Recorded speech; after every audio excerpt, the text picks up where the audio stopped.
तारखेला होणाऱ्या विधानसभेच्या निवडणुकीच्या प्रचाराच्या निमित्तानं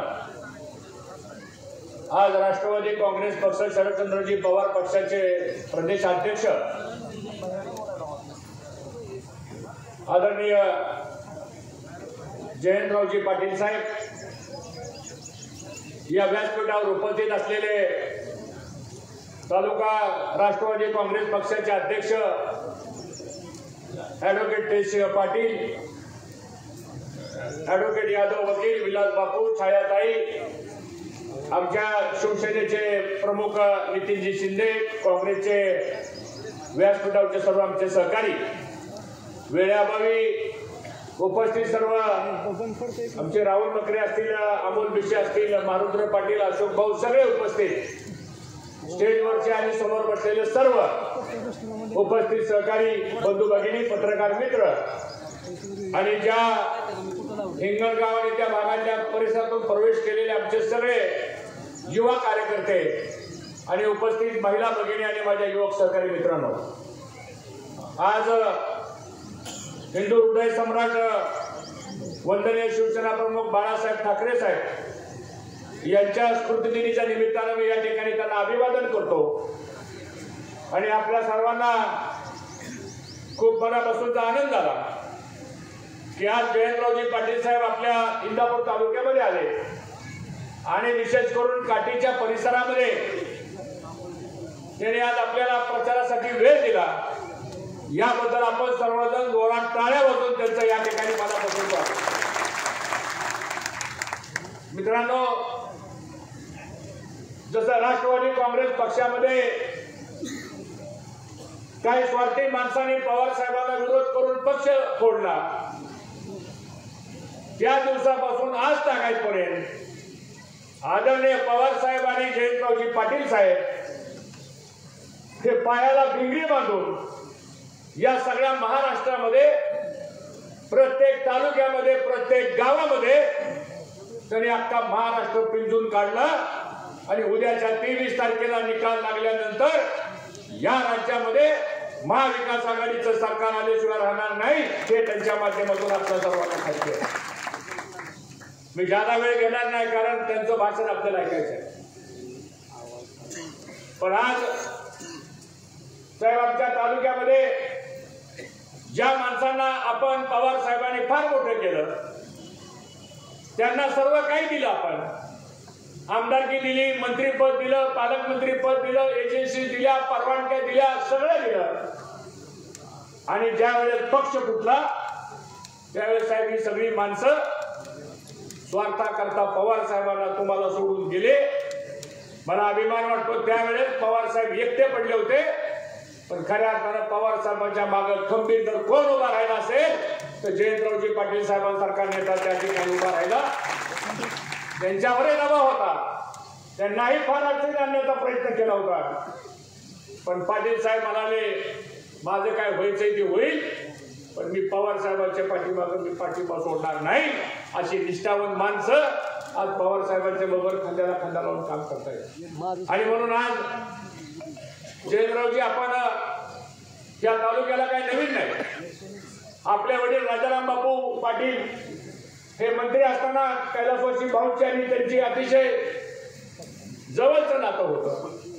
दोघंही मंत्रालयाच्या समोर A4 आणि A6 या बंगल्यामध्ये राहायचे आणि ते कौटुंबिक संबंध ऋणानुबंध राजकारणामध्ये गेले 50 वर्ष आम्ही दोन्ही कुटुंबांना या ठिकाणी सांभाळलेलं आहे.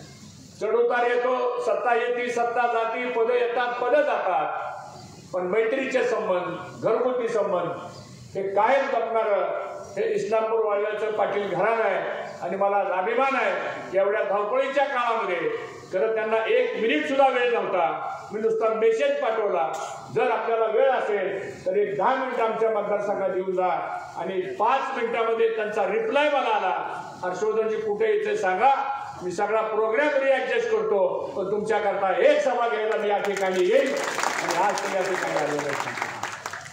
आणि म्हणून आपली नाती प्रेमाची आहे, आपली नाती विश्वासाची आहे, आपली नाती गद्दारी करणारी नाही, आपली नाती सगळ्यांना बरोबर घेऊन जाण्याची आहे. आणि आपले नेते आदरणीय पवार साहेब हे खऱ्या अर्थानं अख्ख्या महाराष्ट्राला पुढे नेण्याचं काम आज त्यांच्या माध्यमातून चाललेलं आहे. साहेब, या भागामधला एक महत्वाचा प्रश्न आहे, तो म्हणजे 22 गावांच्या स्थितीचा पाण्याचा प्रश्न. मी 14 पर्यंत आमदार मंत्री असताना सांगा बरं, कधी आपल्याला शेतीला पाणी कमी पडलं का? कधी पाणी कमी पडलं आपल्याला? मग आज 10 वर्ष झालं आमच्या या 22 गावातल्या शेतकऱ्यांना शेतीला पाणी नाही, प्यायला पाणी नाही, उद्योग नाही. बापू म्हणल्याप्रमाणे एका माणसाला नोकरी मिळाली नाही. आणि अशा परिस्थितीमध्ये आज फक्त आणि फक्त ठराविक लोकांची घरं भरण्याचं काम या काळामध्ये मित्रांनो झालेलं आहे. साहेब, आपण पाटबंधारे मंत्री असताना असा एक प्रचार केला जातो की 5 TMC पाणी तालुक्याला मंजूर झालं आणि म्हणजे हर्षवर्धन पाटलांनी ते पाणी रद्द केलं. आता तुम्हीच त्या खात्याचे मंत्री होता. मला असं वाटतं याचा खुलासा सुद्धा ह्या निमित्तानं होणं गरजेचं आहे. तुमच्याच काळामध्ये ते सर्वे करायला एक पत्र निघालं होतं. तुम्हीच ते खडकवासलाचा जो बोगद्याचं जे काम आहे त्या बोगद्याच्या कामाची मंजुरी सुद्धा मला वाटतं कुणी दिली असेल तर ते जयंतराव पाटील साहेबांनी दिलेले आहे. हे मला आपल्याला या ठिकाणी मुद्दाम सांगायचं आहे. आणि म्हणून विषय खूप आहेत, आपण रोजच बोलत असतो, पण आज त्यांनाही जायची घाई असल्यामुळं मी आपल्या सगळ्यांच्या वतीनं त्यांना शब्द देऊ का की आपण मतदान कसं करणार? सगळ्यांनी एकदा हात वर करून सांगा. आणि म्हणून आपल्या सर्वांना मला एवढंच सांगायचं आहे की बॅलेट बॉक्स आहे आपला, असे 2 मशीन्स आपल्याला येणार आहेत आणि या 4थ्या नंबरला माझं नाव आहे. आता नवीन नियम निघालेला आहे, उमेदवाराचा फोटो पण त्याच्यावर येतो आणि त्याच्यासमोर तुतारी वाजवणारा माणूस आहे आणि त्याच्यासमोर बटन दाबलं की आपलं मतदान झालं. 23ला आपला विजय होणार आणि विरोधकाचा करेक्ट कार्यक्रम या पद्धतीने आपल्या सर्वांना मित्रांनो काम करायचंय. आपण 4 नंबरला आहे, आपण काय 2 नंबर करणारी माणसं नाही समजतो. कळलं तुम्हाला? हुशार आहे तुम्ही. आणि त्यामुळे आज साहेब या तालुक्यामध्ये खऱ्या अर्थानं जनतेच्या हातात निवडणूक गेली बघा. तसं कुणी काही म्हणू द्या. आता एका बाजूला धनशक्ती आहे, दुसऱ्या बाजूला जनशक्ती आहे. एका बाजूला दादागिरी आहे, दुसऱ्या बाजूला आम्ही हात जोडून लोकांना नमस्कार करतो. साहेब, हे व्हिडिओ बघितला का आपण?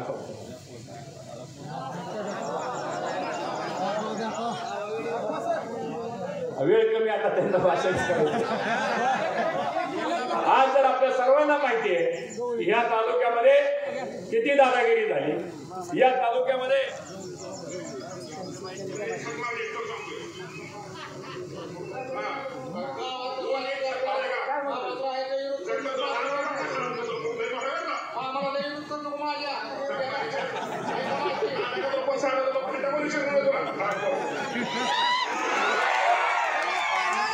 मोठा लांब लचक व्हिडिओ.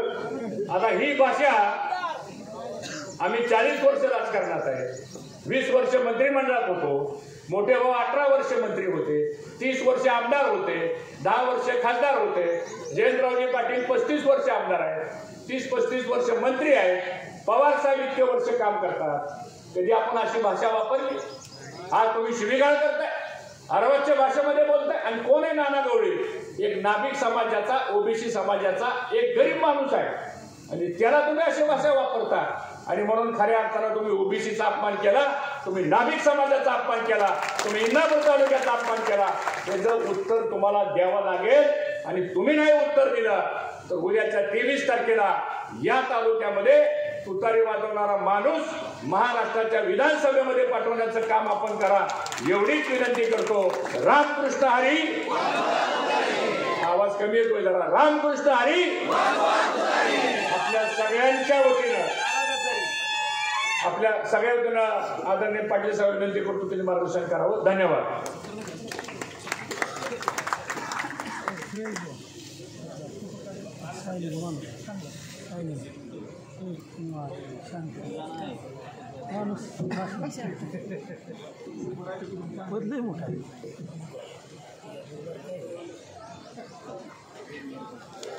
आपल्या सर्वांचे लाडके उमेदवार, महाराष्ट्राचे ज्येष्ठ नेते हर्षवर्धन पाटील साहेब, महारुद्र पाटील, विकास लवांडे, राहुल मकरे, विलास वाघमोडे, ॲडव्होकेट कृष्णाजी यादव, छायाताई पडसळकर, अमोल भिसे, शालनताई भूम, तेजसिंह पाटील, व्यासपीठावरील सर्वच मान्यवर, बऱ्याच लोकांची नावं घेतली नाही, त्या सगळ्यांचे आणि आपले सगळे मान्यवर या सगळ्यांना आपल्या मुद्दामून घाईघाईत भेटीला आलं. हर्षवर्धन पाटील साहेब निवडून येणार ही काळ्या दगडावरची रेघ आहे. निवडून आले जमा आहे हे आमच्याकडं जी काही तपशील आणि माहिती आहे त्यावरून. आता प्रश्न एवढाच आहे की आत्ता जे ऐकलं तुम्ही,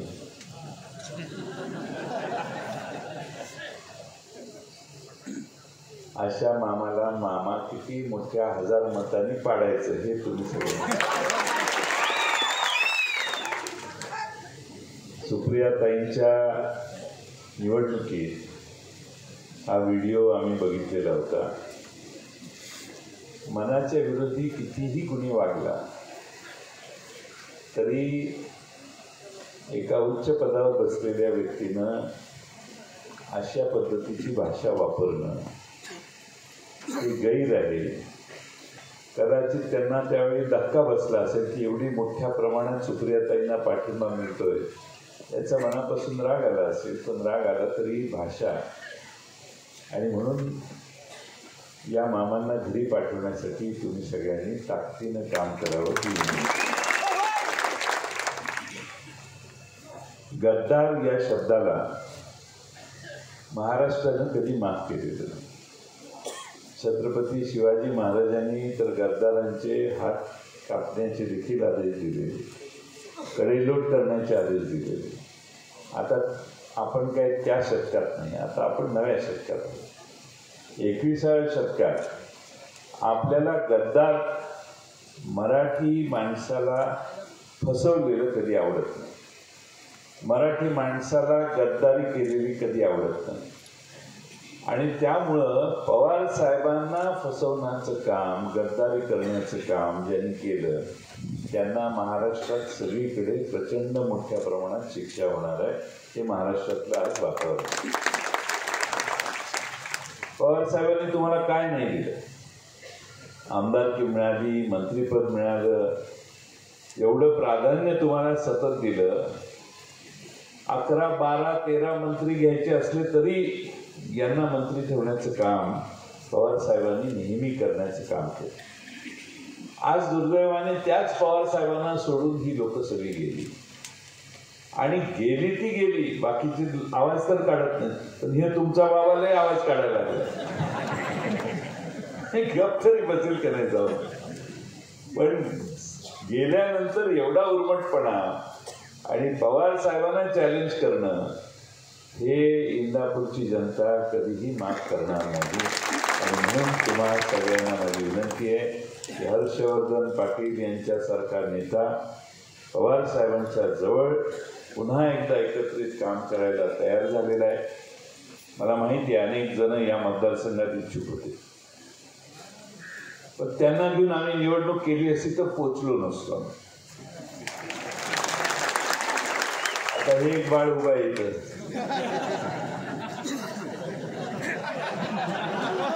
काय गरज होती काय?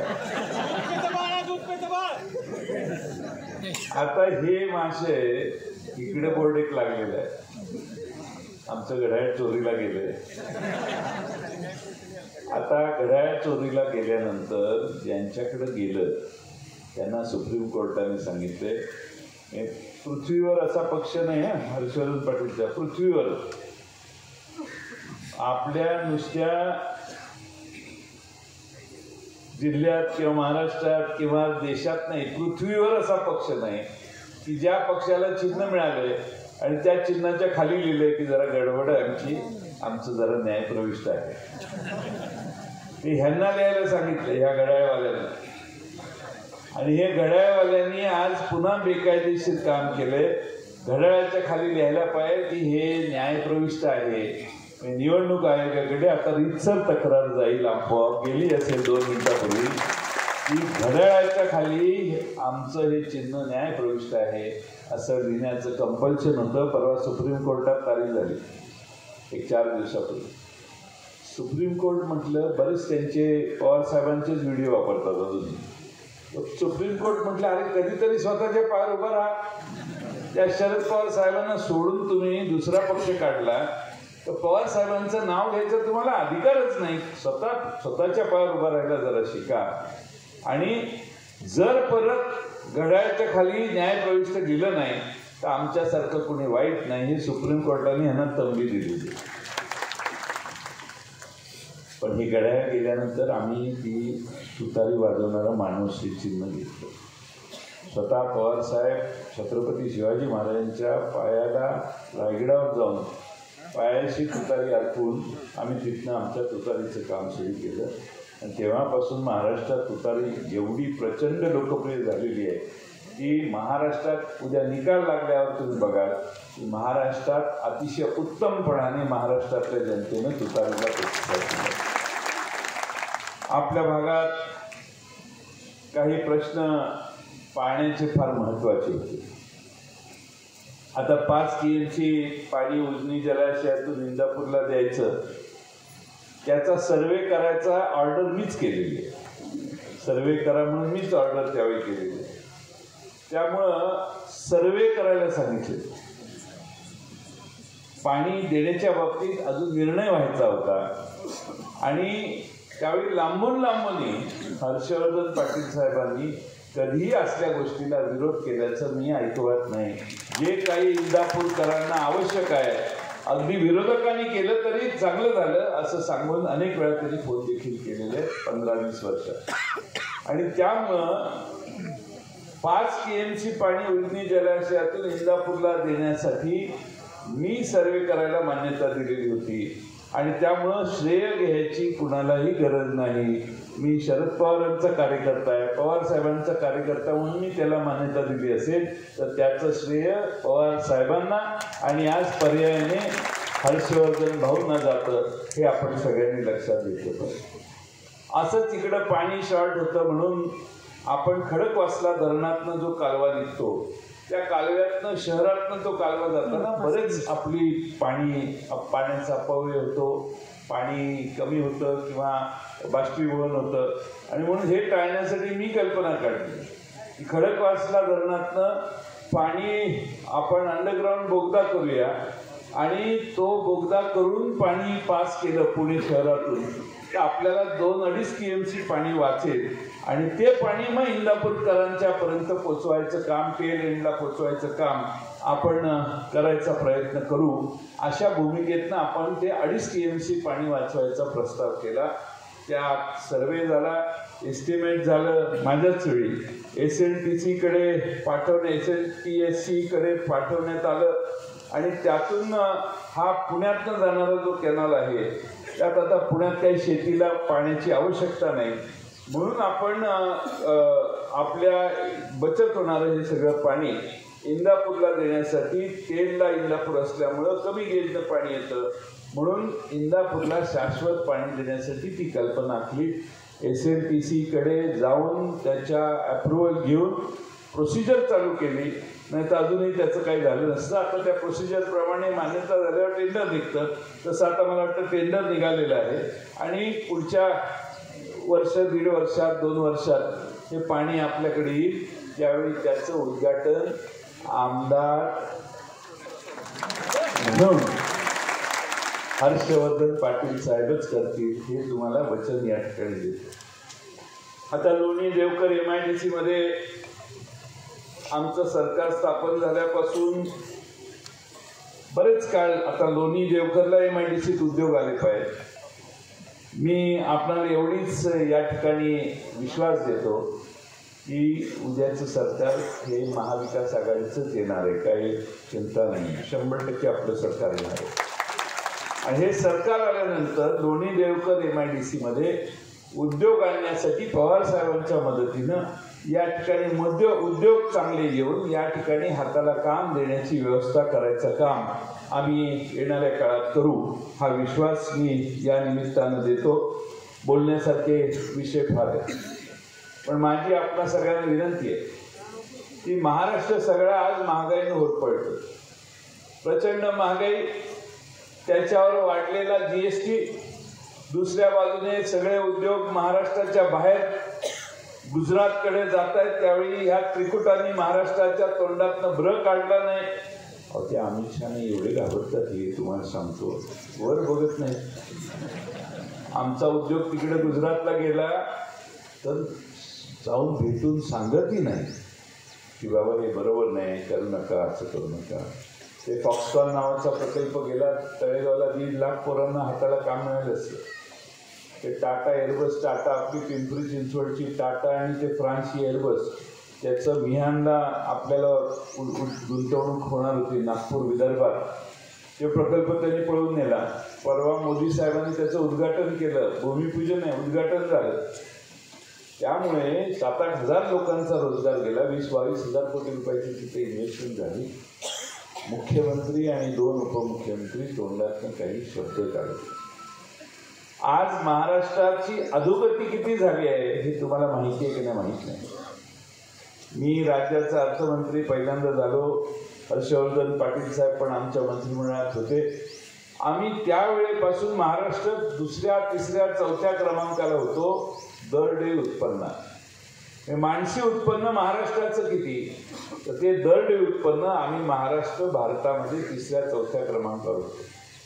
ते गुजरात राज्य मापाक मागं होतं, आपल्यापेक्षा लहान राज्य ते मागं असणारं राज्य होतं.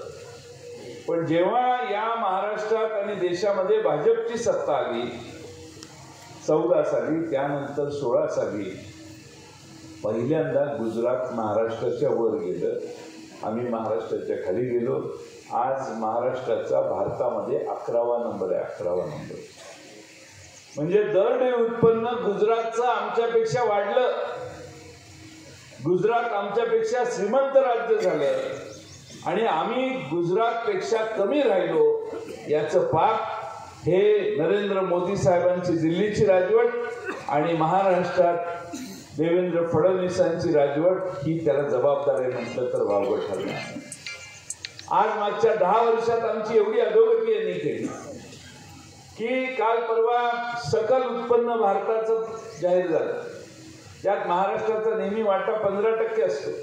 यावेळी पहिलं वर्ष आहे, महाराष्ट्राचा वाटा घसरला.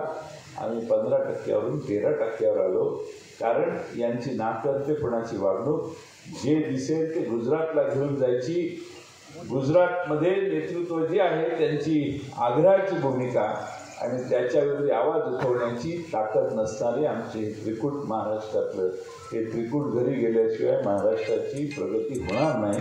ते पहिल्यांदा तुम्ही लक्षात लय घाबरतात. म्हणजे त्यांनी सेकंड केलं तरी आमचे खुश. आणि तेच सारखं क्लिप महाराष्ट्रावर फिरवायची. बघा, मोदी साहेबांनी माझ्या पाठीवर थाप मारली. आता मारणारच या, 20 तारखेपर्यंतच मारणार, नंतर बघा कसा गाईला आनंद. आता घेतलंय कडेवर तर 20 तारखेपर्यंत, 20 तारखेनंतर काय अवस्था होते माहीत नाही. महाराष्ट्राने काय करायचं ठरवलेलं आहे. पण मला वाटतं की भारतीय जनता पक्षाला 2 गोष्टी अडचणीच्या ठरल्या. एक म्हणजे शिवसेना फोडली, त्यावेळी महाराष्ट्रभर चर्चा होती, खोके देऊन फोडली. कोणी एवढे घेतले, कोणी तेवढे घेतले. महाराष्ट्रातल्या जनतेनंच आकडा फिक्स केला की 50 खोके घेऊन कार्यक्रम केलाय आपल्या आमदारांना. प्रत्येक आमदाराबद्दल चर्चा असेल. आणि दुसऱ्या बाजूला ते 71,000 कोटीच्या घोटाळ्याचा उल्लेख नुसता मोदी साहेबांनी तिकडे भोपाळा केला. भोपाळ किती लांब, करंट तिकडे लागला आणि कधी गेले कळलं पण नाही हो. आणि गेले ते गेले, भाजपने मंत्रिमंडळात घेतलं. याचाही फटका भारतीय जनता पक्षाला बसणार आहे. महाराष्ट्राच्या मनातूनच उतरला भारतीय जनता पक्ष. आता आणखीन एक काम, भ्रष्टाचार ज्यांच्यावर झाले ते मंत्रिमंडळात घेतले, ठीक आहे. भ्रष्टाचाराचे आरोप आम्ही नाही केलेले, देवेंद्र फडणवीस आणि कंपनीने केलेले आहे. आमचा काही संबंध नाही. त्यांनी यांना भ्रष्टाचारी ठरवले, घाबरवले काहीतरी घोटाळा असेल म्हणून घाबरले आणि घाबरून तिकडे जाऊन संरक्षण घेतले. आपण नवाब मलिक यांना ऐकले ना, अतिशय चांगल्या पद्धतीनं नवाब मलिक यांनी भारतीय जनता पक्षाचा विरोध करायला सुरुवात केली. यांनी नवाब मलिकांना घेरलं. नवाब मलिकांना सगळे आरोप त्यांच्यावर लावले. त्यांच्यावर आरोप झाले, त्यांना तुरुंगवास झाला. त्यांना NIAच्या एका केसमध्येही केस दाखल केली. आणि नवाब मलिक हे राष्ट्रद्रोही आहेत. राष्ट्रद्रोही आहेत नवाब मलिक हे मी नाही, देवेंद्र फडणवीसांनी अनेक वेळा सांगितलं. एकदा चुकून आजारातनं बाहेर पडल्यावर नवाब मलिक तुरुंगातून बाहेर आल्यावर विधानसभेत फिरायला लागले तर लगेच पत्रक काढलं ते आमच्या बाजूनं नाही येतात, ते तिकडे बसलेले आहेत. आता त्याच नवाब मलिकांना देशद्रोही तुमचा आरोप आहे, आमचा नाही, आणि आम्ही सिद्ध झाल्याशिवाय काही बोलत नाही. तर देशद्रोही माणसाला तुम्ही तुमच्या पॅनलमध्ये घेतला. अजित पवारांनी त्यांना पक्षाचं तिकीट दिलं. भारतीय जनता पक्षाने ते मान्य केलं. आणि स्कीम काय तर एकावर एक फ्री. नवाब मलिकांनाही तिकीट आणि त्यांच्या मुलीलाही तिकीट, 2 तिकीटं देण्याचं काम केलं. त्यावेळी देवेंद्र फडणवीस, अमित शहा आणि नरेंद्र मोदी कोणत्या तोंडाने भारतात सांगतील की आम्ही देशद्रोह्यांना बरोबर घेत नाही. देशद्रोही पण तुम्हाला चालतात, पण लाडक्या खुर्चीला सोडायचा नाही असा निकाल जर तुम्ही घेतला असेल तर तुमच्या बाबतीत निकाल घ्यायला महाराष्ट्र समर्थ आहे. हा स्वाभिमानी लोकांचा महाराष्ट्र आहे. आणि तुम्ही महाराष्ट्राची फसवणूक केली ही जाणीव आता महाराष्ट्रातल्या कानाकोपऱ्यातल्या सामान्य माणसाला आहे. सांगण्यासारख्या अनेक गोष्टी आहेत. भ्रष्टाचाराच्या तर मोठ्या कथा आहेत. पण त्याचबरोबर कुणी विरोध केला तर त्याला पूर्ण त्रास द्यायची पद्धत राजकारणात पूर्वी नव्हती. भाऊ राजकारणात होते, आमची मागची पिढी राजकारणात होती. असं कधी महाराष्ट्रात तुम्ही जुन्या माणसांनी कधी ऐकले का की ह्यांनी पार्टी सोडली की त्याच्या मागेच लागायचं, त्याने सोडली तर दुसऱ्या कुणाला तरी घ्यायला चालव ना तुझी पार्टी, त्याच्या मागे का लागला. ती प्रवृत्ती यांची राहिलेली नाही. आणि म्हणून महाराष्ट्रामध्ये किंबहुना भारतामध्ये विरोधकांना त्रास देण्याची पद्धत, ही नवी पद्धत भारतात आणली. त्यामुळे देखील भारतीय जनता पक्ष लोकांच्या मनातून आता उतरायला लागले. महागाई आहे, बेरोजगारी आहे, अशा पद्धतीनं राजकारणात वागण्याचं काम आहे. महिला सुरक्षित नाहीत हा तर मोठाच भाग आहे कथेचा. त्या अनेक उदाहरणं तुम्हाला सांगता येतील. या सगळ्या पार्श्वभूमीवर महाराष्ट्रात आपण भारतीय जनता पक्ष आणि त्यांचा मित्र पक्ष म्हणून ही राष्ट्रवादी अजित पवार यांची जी पार्टी आहे ते सगळे एकत्रित आहे. या महाराष्ट्राची अधोगती झाली आहे ना, ती एकनाथ शिंदे, अजित पवार आणि देवेंद्र फडणवीस यांनी मिळून अधोगतीला महाराष्ट्र नेलाय. यांचं लक्ष महाराष्ट्राच्या प्रगतीकडे नाही, यांचं लक्ष खुर्चीकडे आहे. आणि त्यामुळं महाराष्ट्रात जे 2 मराठी माणसांनी उभे केलेले पक्ष आहेत ते फोडण्याचं पाप ज्यांनी केलं, शरद पवार साहेबांना फसवून पलीकडे जाऊन बसण्याचं ज्यांनी पाप केलं, त्यांना प्रायश्चित्त देण्याचा मुहूर्त 20 नोव्हेंबरला नक्की झालेला आहे. सकाळी 8 वाजल्यापासून संध्याकाळी 5 वाजेपर्यंत हा मुहूर्त आहे. जरा व्यवस्थित जावा. भरणे मामासारख्या गद्दाराला पाडण्यासाठी पूर्ण ताकदीने तुम्ही काम करा. गद्दाराला जर सोडलं तर महाराष्ट्रातलं राजकारण विस्कटेल. पुन्हा कधीही महाराष्ट्र स्वाभिमानाने भारतात उभा राहणार नाही. महाराष्ट्र स्वाभिमानाने उभा राहायचा असेल, छत्रपती शिवाजी महाराजांचा विचार महाराष्ट्राचा काय आहे हे देशाला सांगायचं असेल तर या निवडणुकीमध्ये शरद पवार साहेबांच्या आशीर्वादाने जे आमचे उमेदवार आहेत तो प्रत्येक उमेदवार विजयी करायचं काम आपण सगळ्यांनी केलं पाहिजे. आपण छत्रपती शिवाजी महाराजांचे मावळे आहोत ते कधी आयुष्यात विसरू नका. आणि म्हणून गद्दाराला प्रायश्चित्त आपल्याला करायचंच आहे, पण भ्रष्टाचारी लोकांनाही प्रायश्चित्त दिलं पाहिजे. त्या छत्रपती शिवाजी महाराजांचा पुतळा मालवणला उभा केला, त्यांनी त्यात गडबडी केल्या म्हणून तो पुतळा कोसळला. त्यामुळं आपणा सर्वांना माझी विनंती की आपण त्याचाही बदला 20 नोव्हेंबरला घ्यायला पाहिजे.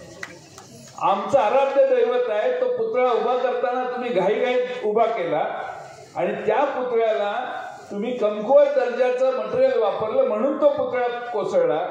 म्हणजे आमचा स्वाभिमान महाराष्ट्राचा कोसळला असं आम्ही मानतो. आणि म्हणून त्यात भ्रष्टाचार करणाऱ्या पैसे खाणाऱ्या लोकांना शिक्षा देण्याचा मुहूर्त देखील 20 तारखेला. मी आपणा सगळ्यांना विनंती करेन की राजकारण बदलतंय. पुन्हा एकदा महाराष्ट्रामध्ये शरद पवार साहेबांच्या नेतृत्वाखाली, उद्धव ठाकरे साहेबांच्या आणि काँग्रेसच्या नेतृत्वाखाली महाविकास आघाडीचं सरकार येत आहे. आणि ह्या महाविकास आघाडीचं सरकार येताना आम्ही पंचसूत्री जाहीर केली आहे, ती तुम्हाला घराघरापर्यंत वाटली असेल. आणि त्यामुळं या पंचसूत्रीतला एकच मुद्दा मी सांगतो, तो म्हणजे आमचं महालक्ष्मी योजना आम्ही जाहीर केलेली आहे. सरकार आल्यानंतर गरीब घरातल्या महिलांना महिन्याला 3,000 रुपये देण्याचं काम आम्ही करायचं ठरवलं. अजित पवार म्हणतात 1500 देताना एवढा त्रास झाला, हे 3,000 यांना कसं शक्य आहे आणि यांच्या बापाला कसं शक्य आहे. तेवढ्या एकनाथ शिंदेने 2100 रुपये जाहीर केले. म्हणजे राज्याचे मुख्यमंत्री राज्याचे अर्थमंत्र्यांना काहीही विचारत नाही. मुख्यमंत्र्यांच्या मनात आलं, त्यांनी 2100 रुपये जाहीर करून टाकले की आता 1500चे आम्ही 2100 करतो का, आम्ही 3,000 रुपये द्यायला लागलो म्हणून मुख्यमंत्र्यांनी 2100 रुपये जाहीर केले. पण मी आपल्याला सांगतो की महाराष्ट्रामधल्या सगळ्या भगिनींना एसटीचा प्रवास मोफत देणार आहे आम्ही. तुमची पत्नी, तुमची आई, तुमची बहीण कुठेही एसटीनं जायला लागली तर तुमच्याकडे एसटीसाठी पैसे मागणार नाही. आणि तिसरा महत्वाचा भाग म्हणजे कर्जमाफी. उद्धव ठाकरेंचं सरकार आलं त्यावेळी आम्ही पहिल्यांदा केलेली. आम्ही 5 जणच मंत्रिमंडळात होतो त्यावेळी पहिल्या 1 महिना त्यात आम्ही हा निर्णय केला. आज पुन्हा एकदा आम्ही ठरवलंय की 2 लाखापर्यंत ती कर्जमाफी होती. आता निवडणूक झाल्यानंतर पहिला आमचा निर्णय असेल की महाराष्ट्रातल्या संकटात असणाऱ्या, अडचणीत असणाऱ्या शेतकऱ्याला 3 लाखापर्यंत कर्जमाफी देण्याची भूमिका आम्ही स्वीकारली. तिसरा महत्वाचा भाग म्हणजे मोदी साहेबांनी 5 लाखाची आरोग्याची गॅरंटी तुम्हाला सगळ्यांना दिलेली. मी महाराष्ट्रातल्या सगळ्या सभेत विचारतो की त्यांचं कार्ड घेऊन हॉस्पिटलमध्ये गेला, रुबी हॉलमध्ये, जहांगीर नर्सिंग होममध्ये, आणि तुमचं 4 लाखाचं बिल झालं आणि ते माफ झालं, असं कोण आहे का इथं? ही 47-48 आता मोजलेली नाही, 50वी पण सभा असेल. एकाही माणसाने महाराष्ट्रात हात वर केला नाही. आज आपणा सर्वांना आम्ही महाविकास आघाडीच्या वतीनं आणखीन एक मुद्दा जाहीर केलेला आहे की आमचं सरकार येईल त्यावेळी जी गरीब कुटुंब आहे त्या घरात 4-5 माणसं असतात, ही गृहीत धरून 25 लाखाची विम्याची व्यवस्था, विमा काढून देण्याची व्यवस्था आम्ही करू. आमच्या आया बहिणींच्या अंगावर रोग अंगावरच काढणारी प्रथा आपल्याकडे आहे.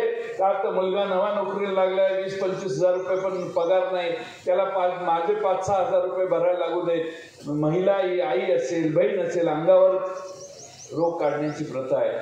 ते महाराष्ट्रातनं बंद व्हावं म्हणून आम्ही आरोग्याची व्यवस्था अशी करायचं ठरवलेलं आहे. माझी आपणाला विनंती आहे की आज सगळ्या पुरुषांना माझे काम करायला विनंती करणार आहे. घरी गेल्यावर जेवण असेल, बायको विचारली कुठं गेलेला, लगेच म्हणून बायकोला बोलवा, बहिणीला बोलवा, आईला बोलवा, वहिनीला बोलवा, मावशीला बोलवा. वाड्यात राहत असाल तर वाड्यातल्या सगळ्या महिलांना बोलवा.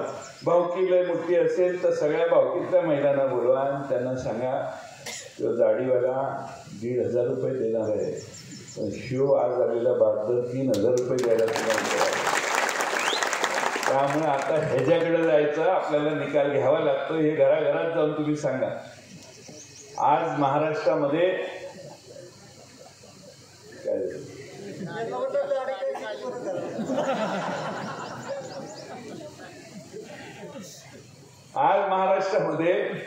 आपल्या सगळ्यांच्या ताकदीनं आपलं सरकारही महाराष्ट्रातल्या शेतकऱ्यांच्या सोयाबीनला काय दर आहे मी वेगळं सांगायची गरज नाही, कापसाला काय दर आहे, कांद्याची काय अवस्था झाली आहे, ऊसालाही दर वाढला असता आपल्याला.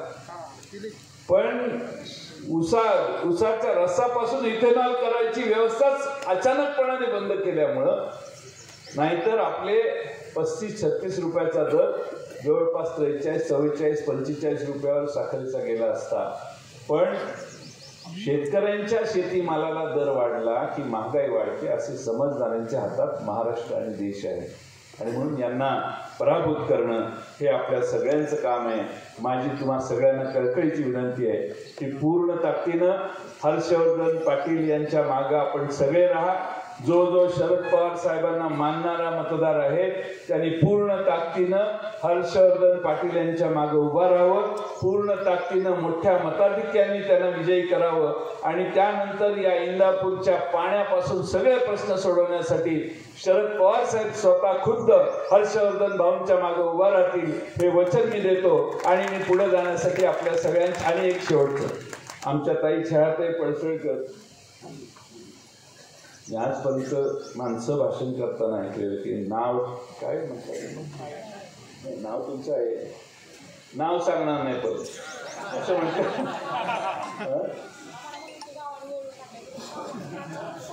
ताईंनी सांगितलं नाव सांगणार नाही परत. तर आतापर्यंत पुरुषांची भाषा ऐकलेली, आता ह्यांनी जरा विचार करावा. बायका पण आता अंगावर यायला लागल्या. जरा लवकर गाशा गुंडाळलेला ह्यांनी बरा. धन्यवाद. धन्यवाद साहेब. मनपूर्वक